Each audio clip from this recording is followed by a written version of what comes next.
Atlantic 10 football began not with a kickoff, but with a merger.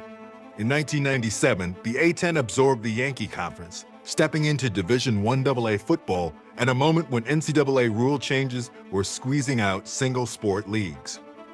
Overnight, the A10 inherited a full slate of proud football programs and a reputation for toughness. We started football really because the NCAA landscape had changed and their policies had changed. So there was the old Yankee Conference, which were a group of schools that were really very good in football, but they were a standalone conference. And my only requirement to take it was that I was going to call it Atlantic 10 football. I was not going to use the Yankee Conference name.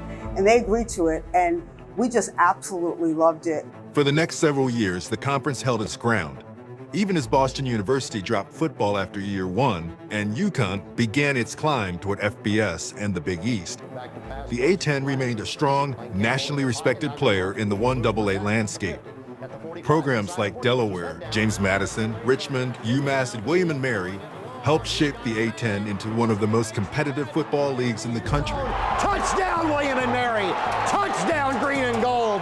Winning 3 national championships over 9 seasons. But behind the scenes, the foundation was shifting.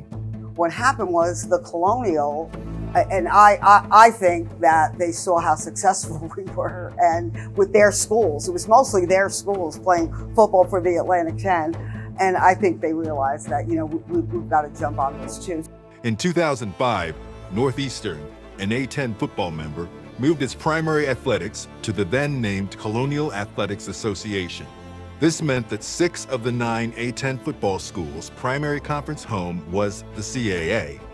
The Atlantic 10 made a wise decision at the point in time when they had to say, okay, do we stay as an FCS football conference under the umbrella of the Atlantic 10 and try to continue to be as highly successful and as nationally impactful in the sport of basketball as we can when we have almost more than 50% of our membership that aren't sponsoring football.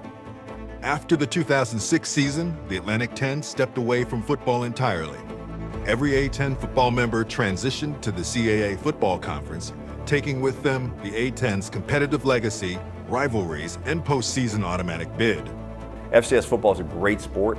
It's fantastic for our fan bases. But what drives the needle in the Atlantic 10 Conference is men's and women's basketball. No disrespect meant to every other program that we all host and have, but we're a basketball-centric league and very proud of it. In the end, Atlantic 10 football didn't fade as much as it transformed. A decade after entering the sport, the A10 passed the baton, its footprint and history absorbed into a new league. The banner changed, but the identity it helped shape lived on.